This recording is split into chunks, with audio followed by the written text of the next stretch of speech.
తొలి తెలుగు ఖగోళ శాస్త్ర గ్రంథ రచయిత శ్రీ గుబ్బూరి వెంకటానంద రాఘవరావు గారు జ్యోతిర్వేద 16వ భాగం 21/8/20 ఒక్కొక్కటి చెప్పుకుంటూ వస్తున్నారు మనకు. ధనిష్ట నక్షత్రం అది గోలోకానికి సంబంధించింది అనే విషయాన్ని ఎస్టాబ్లిష్ చేయబోతున్నారు. ధనిష్ట గోలోక క్రాంతి చక్రంలో శ్రవణ నక్షత్రం తరువాత ధనిష్ట. ధనిష్టకు పూర్వం పేరు ధనిష్ట స్రవిష్ట. ధనిష్టకు పూర్వం పేరు స్రవిష్ట. శనగల్లో శ్రవణ మాస సామీప్యం అంటే శ్రవణ సామీప్యంలో అంటే శ్రవణానికి దగ్గరలో చీనావాళ్ళు నక్షత్ర రూపం కల గోవులను చూస్తూ ఉండేవాళ్ళు.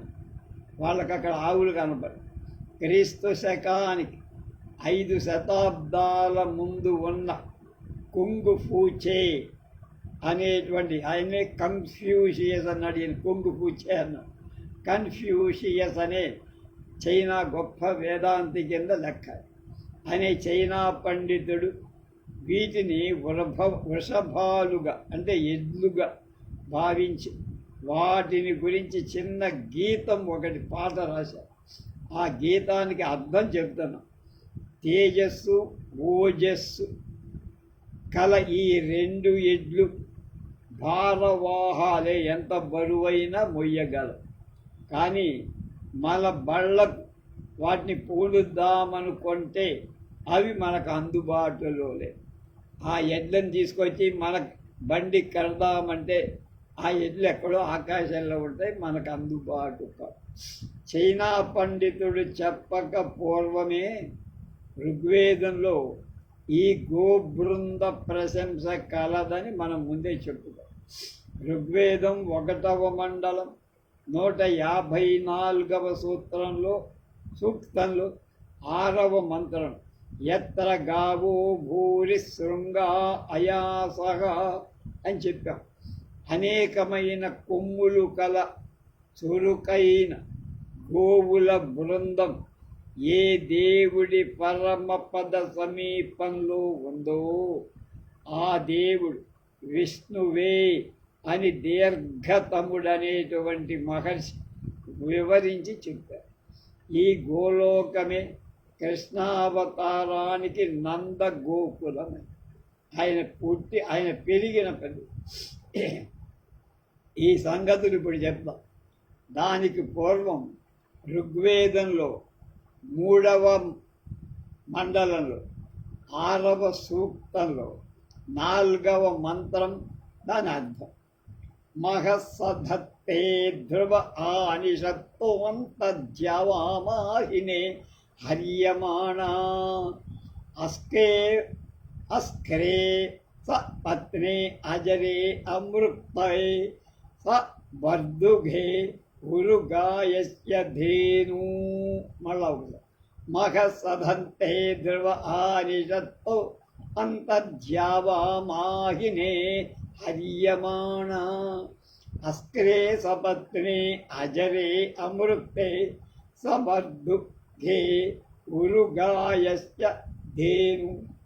భూగోళ విశాల ఖగోళాల మధ్య అంటే భూమికి ఆకాశానికి మధ్య దేవతా నిలయంలో స్థిరంగా మనకు అత్యంత ప్రియుడైన కృష్ణ భగవానుడు ఉన్నాడు.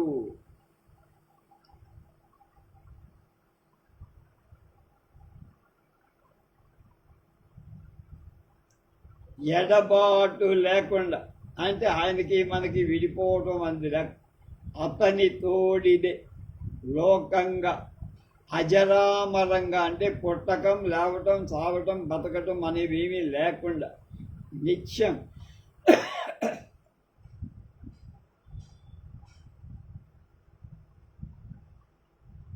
ఆచరి అమృతే సబద్ధుగే గురుగాయశ్చదిన్ ఎడబాటు లేక అతనితోడే లోకంగా అజరామరాలై అంటే ముసలితనం లేకుండా మరణం లేకుండా నిత్యం యౌవనం కలిగి ఎప్పుడూ 16 ఏళ్ల వయసు కలిగిన దుగ్ధ అమృతం పాలు అనేటువంటి అమృతాన్ని ఇచ్చేటువంటి త్రివిక్రమ దేవుడు అనే ఆయన యొక్క ధేనువులు ఆవులు ఉన్నాయి అక్కడ. అంటే అక్కడ ఉండే ఆవుల పాలు తాగితే మనం ఎప్పుడూ 16 ఏళ్ల వయస్సులోనే ఉంటాం. అంతకు పెరగం, చిన్న తక్కువ ఉండదు, ఎక్కువ. ఆ తర్వాత కృష్ణ యజుర్వేదంలో నక్షత్ర ఇష్టిలో ఘనిష్ట వసుదేవాత్మకమని ఒకటి చెప్పారు. వసువులు 8 మంది. సంస్కృత భాషలో వసు అనే శబ్దానికి డబ్బు, భాగ్యం అనే అర్థం కూడా. తొలి యుగాలలో ఒక మనుష్యుడి ఐశ్వర్యం వాడి దేని బట్టి చెప్పేవాడు, వాడికి ఉన్నటువంటి ఆవుల సంపద, గో సంపద బట్టి నిర్ణయం. ఎక్కువ ఆవులుంటే వాడు గొప్ప అదృష్టవంతుడు, సంపన్నుడు అని. అలాగే దాన్ని బట్టి లెక్కేశారు. పశు శబ్దం ధనం అనే అర్థంలోనే అక్కడ వాడు. కనుక అక్కడ పశువులుంటే డబ్బులు ఏమిటి, ఎన్ని ఎక్కువ ఆవులుంటే వాడంత ధనవంతుడు. పూర్వక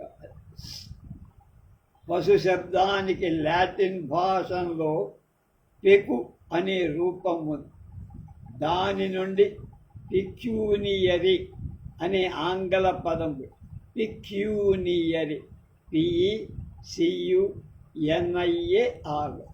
ఒక కోర్టు వాళ్ళ ఎంత విలువగల ఆస్తి సంబంధమైన దావాలు విచారణ చేయటానికి అధికారం ఉందో ఆ మేరకు పిక్యూనియరీ జ్యూరిస్డిక్షన్ అని పేరు. ఆ తర్వాత ఆ డబ్బులు దాటితే, ఆ ఆస్తి దాటితే ఇక్కడ విచారణ పై కోర్టుకి వెళ్ళాలి. కనుక కోర్టులో ఫీడర్ల ఫీజు సంస్కృత పశు శబ్దజన్యం. ఫీజు ఫీజు ఫీజు అంటాం. ఎక్కడి నుంచి వచ్చింది? అది పశువులోంచి, పశు అనే మాటలోంచి ఈ ఫీజు అనే మాట వచ్చి. అలాగే court fees, medical fees, college fees ఇవన్నీ అన్నాం. కనుక మన తెలుగుదేశంలో పశువులను ఇప్పటికీ కూడా సొమ్ములు అంటారు. సొమ్ములు పోనాయి అని రాచకొండ నరసింహశాస్త్రి గారు కథలు రాశారు, రావి శాస్త్రి.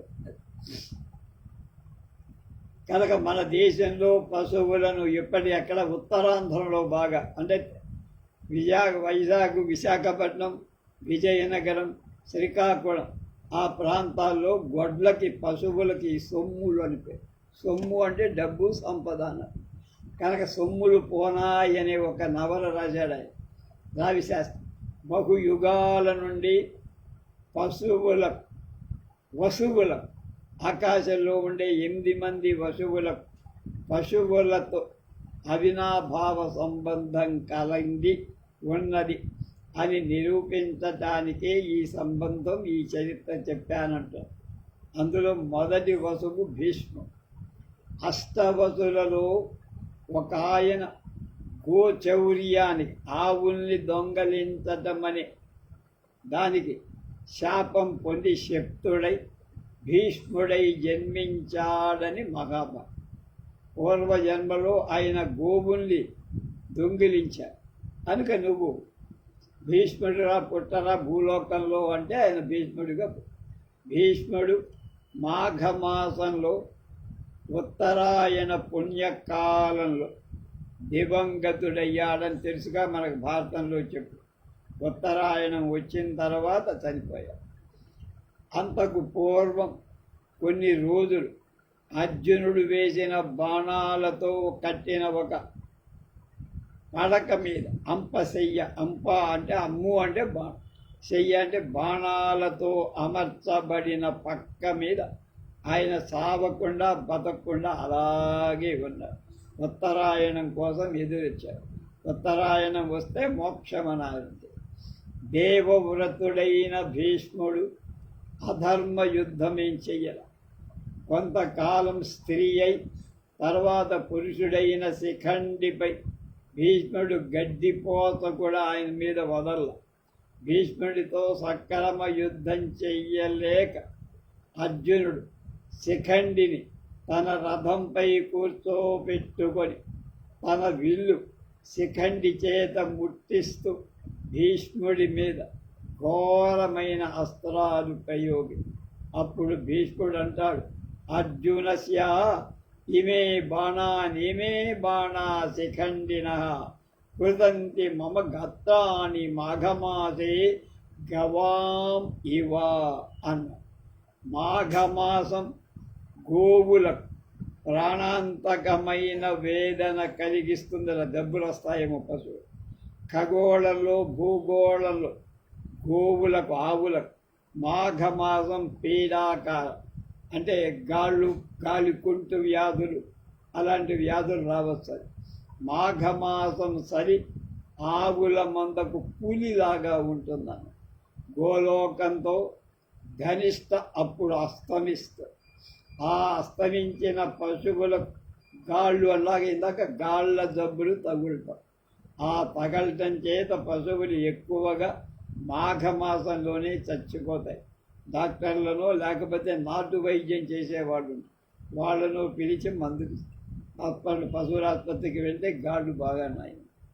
తర్వాత భీష్ముడు ఎంతో సాభిప్రాయంగా మాఘమాసే గవాం ఇవ అన్నాడు. ఆవులాగా మాఘమాసంలో ఆవులు చచ్చినట్టు నా పరిస్థితి పెట్టవరా, నీ బాణాలు అంత అమోఘంగా వేశారు. ఈ వాక్యం ఇంకొక విధంగా విరిచి భారత వ్యాఖ్యాతలు భారతం ఆంధ్రీకరించిన తిక్కన సోమయాజి ప్రసవిస్తే కర్కటి వేదనతో భీష్ముడి వేదను ఉపమించారని చెప్పి ఆయన అంత తట్టుకోలేని ప్రసవ వేదన అనుభవించారు. కర్కటక రాశి చర్చ సందర్భంగా మనం చెప్పుకున్నాం.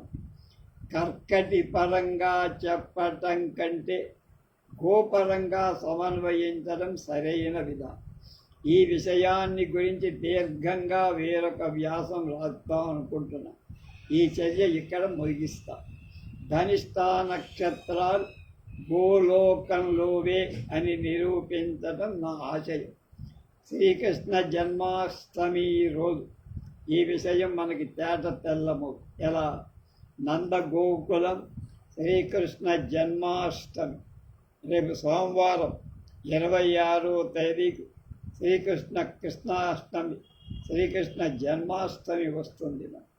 కనుక వాటి భార్య ద్రోణుడనేటువంటి అష్టవసువుల్లో ద్రోణుడు కూడా ఉన్నాడు. ఇందాక భీష్ముడు, ఇప్పుడు ద్రోణుడు. అతడి భార్య పేరు ధర. బ్రహ్మ ఆజ్ఞానుసారం ఈ దంపతులిద్దరూ నరజన్మ ఎత్తి నప్పుడు యశోద అన చెప్పబడి గోకుల బృందావనంలో ఆలమందలతో నివాసం చేస్తున్నారు. వాళ్ళే శ్రీకృష్ణుని పెంచిన తల్లిదండ్రులు.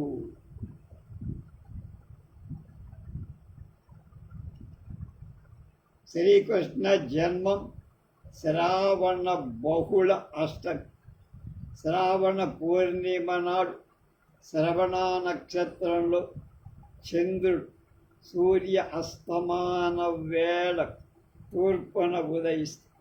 మళ్ళీ వారం రోజుల నాడు శ్రావణ బహుళ అష్టమి నాడు సూర్యాస్తమయ సమయంలో ధనిష్ట తూర్పుకు ఉదయిస్తుంది. కనుక ధనిష్ట అనేది గోలోకం అన్నాగా. దేవకీ గర్భంలో పుట్టినటువంటి శ్రీకృష్ణుడు యోగ మాయ సహాయంతో గోకులం చేరారు. అంటే వాళ్ళ నాన్నని తలకాయ మీద కూర్చోబెట్టి అంతకుముందే మాయని అక్కడికి పంపించేసి అలా అక్కడే పెరిగాడు. ఎక్కడ? నందుడి నూతన సాయమస్తి దేవాయా అజుష్టం అని వేదవాక్య ప్రమాణం ప్రకారం శ్రావణ బహుళ అష్టమి నాడు పొద్దుగూకగాని తూర్పున గోకుల అంటే గోవుల యొక్క కులాన్ని మందని సూచన మళ్ళీ ధనిష్ట ఉదయిస్తుంది కనుక శ్రీకృష్ణ జన్మాష్టమి నాడే అది అర్థమవుతుంది. అది ధనిష్ట నక్షత్రం రావడం కృష్ణ జన్మాష్టమి సూచన. ఒకసారి తలెత్తి ఆకాశం వైపు కళ్ళార చూస్తే స్వర్ణ రథమికి బంగారు రథం సూర్యుడు దుర్నిరీక్ష తేజోమూర్తితో అంటే కళ్ళ మిరుబిట్లు కలిపే తేజస్సు ఉదయించి పగలంతా ఆకాశ మార్గంలో విహరించి చివరికి దినాంతంలో అస్తమిస్తుంట. పిండి ఆరపోసినట్టు పండు వెన్నెలలు కాస్తూ రాత్రుడు చంద్రుడు లోకానికి ఆహ్లాదకరుడై మెరుస్తూ అస్తంగతుడవుతున్నాడు. కుజ గురు శుక్ర శని ఈ గ్రహగోళాలు దివ్య ప్రభలతో వెలుగుతూ ఉంటాయి. ముత్యాలల మిణుకుమంటూ వజ్రాది రత్నాలల దివ్యమైన తేజస్సులతో ఈ నక్షత్రాలు మహద్వైభవం ఆకాశంలో జిగ్గ జిగ్గ మెరుస్తుంది. వీటితో కూడుకున్న అనభూరంగం ఆకాశ రంగముందే రాత్రులలో మహోజ్వలమైన దీప్తి అంటే కాంతులతో ప్రకాశం. ఇలా వెలుగొందే ఖగోళాన్ని జాగ్రత్తగా పరిశీలన చేసిన వాళ్ళకి ఇదంతా ఒక్కొక్క గోళం ఎన్నెన్నో సంగతులు మనకు బోధిస్తుంది. సడి తప్పుడు లేకుండా నిశ్శబ్దంగా వినువీధిని సంచరిస్తున్నట్లుగా మనకు కనపడుతుంది. కానీ అది నిజంగా నిశ్శబ్దంగా నిశాచారం చెయ్యటం లేదు. ఇదివరకు చెప్పుకున్నాక కాస్మిక్ హిస్ అని ఒక శబ్దం వస్తుంది. విశ్వంలో సమస్త భువనాలను గోళాలను పుట్టించి క్రమం తప్పకుండా నడిపించి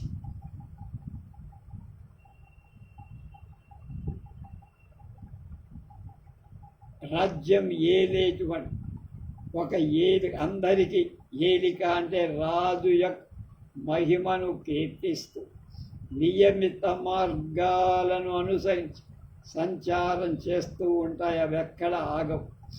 ఆ పరాత్పరుడు ఎప్పుడు ఏం చేసినా ఎంతో చక్కగా చెయ్యగలడు.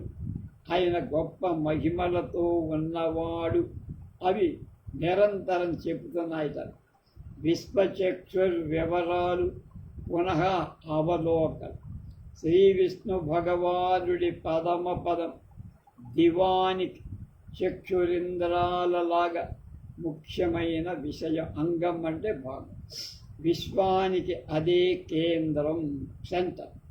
విశ్వమనే మహాసామ్రాజ్యానికి రాజధాని అదే పరమపదం. అది ఎక్కడ ఏ సరిహద్దుల మధ్యలో ఉందో తెలుసుకోవటం ముఖ్యమని ఒక్కొక్క ముఖ్య చిహ్నాన్ని చుట్టుగల సరిహద్దుల వివరాలు ముందుగా మనం చెప్పుకోం. పునరవలోకం చేయాల్సి వచ్చిన విజ్ఞాన విషయాలు స్థిరపడి మన హృదయ సీమలు దృఢంగా నాటుకోగలవు కనుక ముందు వాటి చుట్టూ ఏమున్నాయో చెప్పి ఆ తర్వాత అసలు దగ్గరికి వచ్చి ఈ మండలానికి పడమర భాగంలో అంటే వెస్టర్న్ సైడ్లో ఎప్పుడు దేవ సన్నిభులైన 7 ఋషులు వాళ్ళకి దిగువ కుడివైపు దక్షిణంగా వాయుదేవతకు అయినటువంటి స్వాతి నక్షత్రం వాయుదేవత ఉంటుంది. స్వాతి నక్షత్ర రూపుడైన వాయుదేవుడు నిత్యం విష్ణుదేవుడి పక్క ఉండి ఆ దేవుణ్ణి ఎప్పుడు సేవిస్తూ ఉంటారు. విష్ణు పార్శ్వవర్తి అవ్వటం చేత ఆయన పక్కనే ఉండటం చేత వాయుదేవుడు విష్ణు ద్వారపాలకుడుగా భావించారు. వాయువు ద్వారానే పరమ పద మన వాయువు ఆగిపోతే వెళ్ళిపోవటం, ఆ వాయువు మనలో ప్రవేశిస్తే మనిషి బతుకు. అది కనుక ఈ మీది భాగం అంటే దీనిపై భాగం శేషుడి యొక్క పణాలు అంటే పడగ, ఉత్తర కిరీటం, తేనె పెర పేంతుట్టె వంటి గుండ్రని గుత్తులతో నక్షత్రాలు చుక్కల గుంపు ఉందని ఇవన్నీ చెప్పుకున్నాం. అందుకనే మళ్ళీ చెప్తున్నారు. అక్షయ మధుస్థానం అంటే నాశనం లేని అమృత స్థానం. అది పొడవు కలిగిన కొందమ్మి పూ తెలిమ తెల్ల తామరలాగా ఉండే తెల్లని తెలి అంటే తెల్లని మబ్బు. చతుర్ముఖ బ్రహ్మ, వీణాపాణి సరస్వతి ఇవి అభిజిత్ నక్షత్రం విద్యుత్ తరంగాలతో విశ్వానికంతటి శబ్ద వ్యాపన స్థానం అంటే సెలెస్టియల్ బ్రాడ్కాస్టింగ్ స్టేషన్. కనుక ఈ అభిజిత్ నక్షత్రం నుండి మొత్తం విశ్వానికి కమ్యూనికేషన్ అన్నీ వెళతాయి. తూర్పున రాజహంస, గరుడి, క్షీరోదం, దివిజ గంగా ప్రవాహం, దానికి అవల పెద్ద శృంగాలతో అంటే కొమ్ములతో గో బృందం, గోవుల సమూహం. క్రింది భాగంలో శేషుడి యొక్క మడుగు, ఆయన పాన్పు పడుకుని అంటే శేషుడి మీద పడుకుంటాడు విష్ణువు. అది పెక్కు మడతల పాన్. ఆ మడతలు 3.5 అని లెక్కేశారు థియోసాఫికల్ సొసైటీ. 3 యుగాలు మహాయుగాలు గడిచి 4వ యుగం జరుగుతోంది. The thought power of thought అనే పుస్తకంలో ఇవన్నీ నేను చదివి వ్యాసాలు కూడా రాసి. పాశ్చాత్యులు సర్పెన్స్, ఒఫికులస్, ఒఫియూకస్ మండలపు చుక్కలు అని వేరువేరుగా చూపేటువంటి చుక్కలన్నీ మనకి ఈ ఆదిశేషుడి యొక్క ఆ శయ్య అంటే పడకలాగా కనుక ఖగోళ దృశ్యాల మధ్య రోజుకు దివం అంటే పగటికి కంటివాడైన నేత్రమై విశ్వరక్షకుడు. ఈ రోజుకు ఒక నేత్రంలాగా అంటే కన్నులాగా విశ్వాన్ని రక్షించే పరమాత్మ పరబ్రహ్మం. ఈ సరిహద్దుల మధ్య ఆయన యొక్క పరమమైంద అంటే అంతకు మించి ఇంకొకటి లేదు. అది ఉరి పదం ఉంది. ఆయన పరమ పదం అంటే ఆయన ఉండే స్థానం. ఋగ్వేదం మానవ జాతికి ఇచ్చే సందేశం ఇది. నాయన ఎక్కడ పుట్టి ఏం చేస్తున్నా ఆ పరమ పదానికి వెళ్ళాలిరా నువ్వు అని చెప్పాలి. కనుక విశ్వంలో గల సమస్త భువనాలకు అంటే లోకాలు, కోళాలకు, సమస్త చరాచర వస్తు జాలానికి పుట్టడం, ఉండటం, గమ్యం ఇదంతా కూడా ఆ అవధి ఏంటి గమ్యావధి ఇందాక చెప్పిన పరమ పదం. అక్కడికి వెళ్ళాలి, అక్కడి నుంచే రావాలి, అక్కడికే. అంచెంలో గమ్యస్థానం ఆ పరమ పదం. విశ్వ కేంద్రం, విశ్వానికి సెంటర్ అది. ఆ సెంటర్లోంచే బయటకు వచ్చాం, మళ్ళా ఆ సెంటర్లోకే వెళ్ళాలి. ఎవరు? నువ్వు, నేను, సూర్యుడు, నక్షత్రాలు, గోళాలు అన్నీ కూడా అక్కడికి చేరాల్సి, అక్కడి నుంచి రావాల్సి. విశ్వ సామ్రాజ్యానికి అది మనకి ఢిల్లీ ఎట్లయితే దేశానికి రాజధాని, హైదరాబాద్, తెలంగాణ, అమరావతికి ఇప్పుడు ఇదివరకు 5 ఏళ్ళ నుంచి లేదు రాజధాని, ఇప్పుడు అమరావతి రాజధాని ఎలాగో ఇది కూడా సమస్త భువనానికి, గోళాలకు అన్నిటికీ అది రాజధాని పరమ పదం. కనుక ఈ సందేశం ఏమిటి మాటలేనా? ఎక్కడైనా మన వాళ్ళు చెప్పారు. విష్ణు పురాణం చెప్పింది, భాగవతం చెప్పింది, అవి ధృవపరిచారు. శేషసాయి చిత్రపటంలో అడుగున కుడివైపున 4 మహా ఋషుల రూపాలు కనపడతాయి. చూసుకోండి. మీకు అక్కడ తిరువాన్కూర్ అంటాం, త్రివేంద్రం. అక్కడ అనంతశయనుడు ఉంటాడు. ఆయన్ని చూసినా నీకు అలాగే. వాళ్ళు విశ్వామిత్రుడు, వశిష్ఠుడు, మేధాతిథి, దీర్ఘతముడు అనే ఋషులు ఆయన వెనకాల ఉంటారు, శేషసాయి వెనక.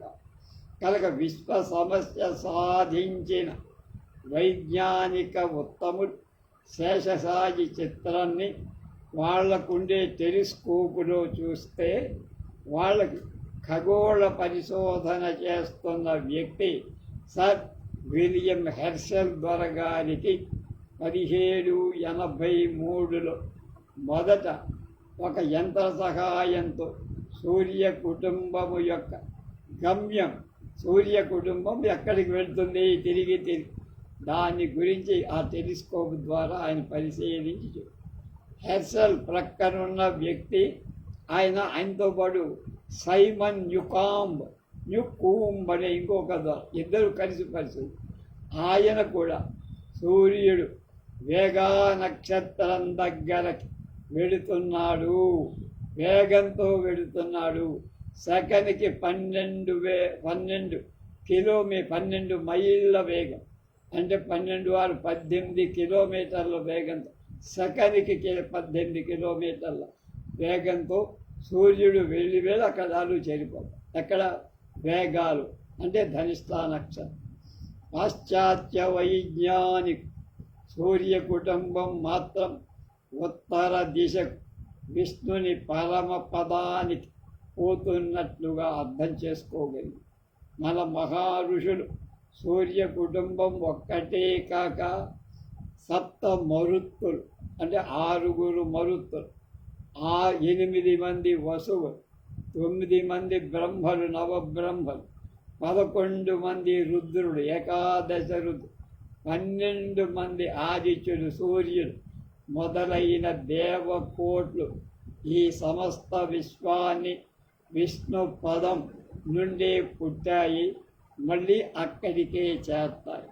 కనుక ఈ ఏర్పడ్డ గ్రహాలు, నక్షత్రాలు, ఖగోళాలు ఇవన్నీ అక్కడి నుంచే వచ్చాయి, ఆ విష్ణు పరమపదం నుంచి వచ్చాయి, మళ్ళా తిరిగి అక్కడికే చేస్తారు. విశ్వరూప సందర్శన ప్రకరణలో ఈ దిగువ వివరాలు తెలుసుకోండి. విశ్వోత్పత్తి విమర్శలు కూర్చి వ్యాకరణ శాస్త్రం కూడా ఏం చెబుతుందో ముందు చూద్దాం. వ్యాకరణ రీత్యా విశ్వ ఉత్పత్తి క్రమం ఎలా? శ్రీహరి, వాసుదేవ, నారాయణ అనే పదాలు విష్ణుదేవుడికి ఇతరమైన పేరు. కనుక డాక్టర్ భండార్కర్ గారు వైష్ణవ మత, శైవ మతాలను గురించి గొప్ప గ్రంథాలు రాశారు. ఈ గ్రంథము యొక్క 30 పేజీలు నారాయణ శబ్దాన్ని చర్చిస్తూ ఆయన నారాయణ శబ్దం నాదాయన అనే శబ్దం వంటిదన్న. నాదం అంటే ధ్వని, శబ్దం అన్న. అందులో పతంజలి మహాభాష్యం 4వ మండలం 1వ సూక్తం 99వ మంత్రం కూడా అది కూడా అలాగే చెప్పారు. కనుక గోత్రనాదాయన రూపంతో నాదాయన, నారాయణ శబ్దాలను సమన్వయించాలన్నాడు ఆయన భండార్కర్ గారు. అంశ ప్రత్యయాన్ని బట్టి సమన్వయం ముఖ్యమని, నాదం లేక అనేక నాదాలు ఏ కేంద్రానికి చేరుతాయి, ఏ కేంద్రాన్ని నుండి బయలుదేరుతాయి, ఆ బిందువు, ఆ లక్ష్యస్థానాన్నే నాదాయనం అంటారు అని భండార్కర్ చెప్పారు. శబ్ద వ్యాప్తి పరిభాషలో నానాముఖాల చెదరిపోయి శబ్ద తరంగ జాలమంతా కలిసి కేంద్రం, సౌండ్ ఫోకస్ కూడలి స్థానాన్ని నాదాయనం అంటారు అని చెప్పాడు ఆయన.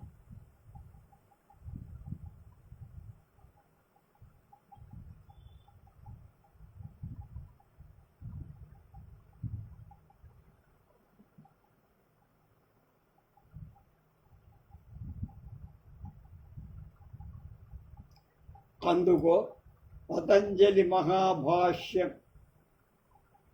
4వ మండలం 1వ దానిలో 99వ మంత్రం 99 చూడనని చెప్పమని గోత్రనాదాయన రూపంలో నాదాయన నారాయణ శబ్దాలను సమన్వయించి కనుక ఆ బిందువు లక్ష్యస్థానమే నాదాయనం అవుతుందని ఆయన బండారు. శబ్ద వ్యాప్తి పరిభాషలో నానా ముఖాలుగా చెదరిపోయిన శబ్ద తరంగాలన్నీ మళ్ళీ కలిసి ఏ కేంద్రం దగ్గరికి కేంద్రం సౌండ్ ఫోకస్ కూడలి స్థానాన్ని ఎక్కడ చేస్తాయంటే ఆ కూడలి ఫోకస్ పాయింట్కి వస్తుంది. అదే నాదాయన. అదేవిధంగా నారాయణ శబ్దాన్ని గురించి కూడా అర్థం చేస్తుంది. నృ అనే సంస్కృత పదానికి నరులు దేవతలు అనే 2 అర్థాలు ఉన్నాయి. వేదంలో చెప్పింది అది. దేవతలకు నరులకు కూడా చివర చేరుకోవలసిన స్థానం నారాయణమే. ఇందుని గురించి మనుధర్మశాస్త్రం 1లో 10లో దానిపై మేధాతిథి వ్యాఖ్య కూడా అలాగే కదా వ్యాఖ్య. ఇంతకంటే మహాభారతం శాంతి పర్వం నారాయణీయం అనే ఉపపర్వంలో 17వ సర్గలో 341లో శ్రీకృష్ణుడు అర్జునుడితో నరులు మానవులందరకు తానే గతి అని గమ్యస్థానమని చెప్పారు. అంతేకాక ప్రళయ జలాలతో నారాయణుడికి సంబంధం ఉందని, జలాలు అంటే నారలు, నారలు అంటే పరాత్పరుడి అయనం కావున అంటే ఆయన మార్గం కనుక విష్ణువు నారాయణుడు అనబడ్డాడు. సృష్టిలో సమస్తాన్ని అతడి పరమ పదం నుండి ఏర్పడి చివరికి అక్కడికే చేరు. కనుక ఈ సృష్టి అంతా పరమాత్మని పరమ పదం నుండి బయలుదేరి వస్తుంది. మళ్ళా అక్కడికే అంత్యకాలంలో అక్కడికే చేరు. ఆ రోజున దివానికి చక్షువు అయితయింది. చక్షువు అంటే కన్నవు. నారాయణ శబ్దార్థం అంటే అది. ఇంకా భాగవతంలో అనేక శ్లోకాల్లో నారాయణ పరావేద దేవాపార నారాయణాంగజా నారాయణ పరాలోక నారాయణ పరాముఖ వేదాలన్నీ నారాయణుని గురించి చెప్పు. అతని ఓజస్సును తేజస్సును వివరిస్తూ బ్రహ్మ ఇంద్ర రుద్రాది దేవతలంతా నారాయణ అవయవాలలోంచి పుట్టినవ సంభూతి. లోకాలన్నీ నారాయణుడి చేత పరిపాలింపబడుతున్నవి, రక్షింపబడు, చివరికి అతడిలో లీనమవుతాయి. రాజసూయ అశ్వమేధాది మహాయజ్ఞాలన్నీ భక్తితో ఆ దేవదేవుణ్ణి పూజించటానికి సాధన. కనుక 16లోని నారాయణ పరోయోగో నారాయణ పరం తప నారాయణ పరం జ్ఞానం నారాయణ పరాగతి. భక్తి జ్ఞాన కర్మయోగాది యోగ సాధనాలన్నీ ఆ దేవుణ్ణి తెలుసుకొని స్తుతించటానికి మార్గం. అతడిలోనే దృష్టి పెట్టి అతన్నే ధ్యానిస్తూ చేసే జపతపాదులు ఆయన్ని అన్వేషించి తెలుసుకోవటానికి సాధన. నీతులు, నియమాలు, మొక్కుబడులు, చాంద్రాయణ వారి వ్రతాలు, శుష్క ఉపవాసం తినకుండా ఉపవాసం ఉంటాం, నిరాహార దీక్షలు చేసి ఇవన్నీ ఆ పరమ పూజ్యపాదుడి ఆరాధన విశేషం. తస్యావిద్రష్టురీశస్య కూటస్థాస్య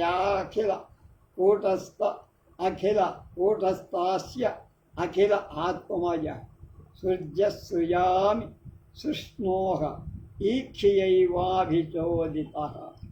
ఎప్పటికీ మార్పు లేని నిత్యుడు భగవంతుడొక్కడే. అతని చేత సృష్టింపబడిన ఈ సమస్త వస్తువులు, విషయాలు, విశ్వం అంతా అనిత్యం, అంటే ఉండేది అంటే ఎప్పుడు ఏదో మార్పు చెందని వాడు ఆయన ఒకడే. శాశ్వతంగా ఒకే రకంగా ఉండవు ఇవన్నీ కూడా, ఉండజాలవు కూడా. సమస్త అంతర్యామి విశ్వాత్ముడు ఈశుడు అన్నవాడు ఆయన ఒక్కడే నిత్యుడు. మిగతావన్నీ వీటికి శాశ్వతత్వం లేదు, కొద్ది కాలం ఉంటాయి, కాలగర్భంలో. ఋగ్వేదంలో విష్ణు ప్రభావాన్ని వర్ణించే మంత్రరాజాలు మరికొన్నిటిని స్మరించి ఈ ప్రకరణాన్ని ఆపేస్తానంటున్నారు గుబ్బూరివారు.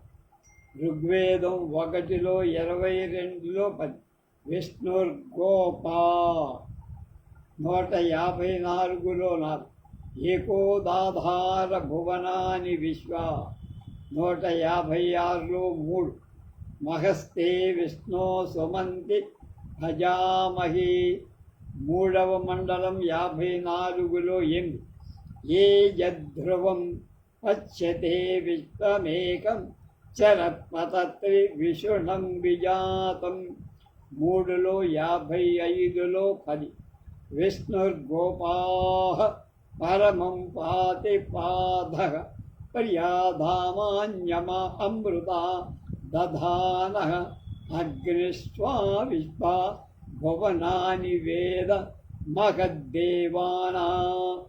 అలాగే 7వ మండలంలో 99లో నతే విష్ణు జాయమానో న జాతో దేవ మహిమ్నా పరమం తమాప ఉదిస్తభ్నానాక మృష్వం బృహంతం దాధర్మ తాదద్ధ పరాచే కకుభం పృథివ్యా. వీటన్నిటికీ అర్థాలు చెప్తున్నారు, భావం అర్థాలు.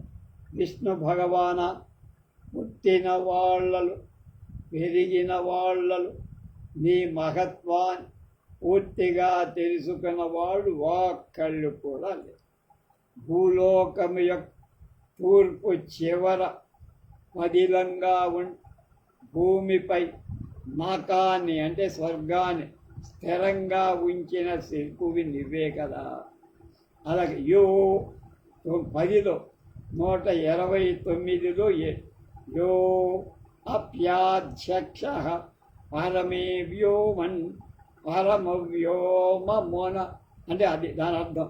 పరమం వ్యోమం అనేటువంటి దానిలో నీ కన్ను నేత్రమే విశ్వాన్ని పరిపాలిస్తోంది. రేపు 5 ప్రకరణాలు ఇవాళకి అయిపోయి, రేపు 6వ ప్రకరణంలో ఏం చెప్తారో గొబ్బీరు వాళ్ళు తెలుసుకున్నాం సార్.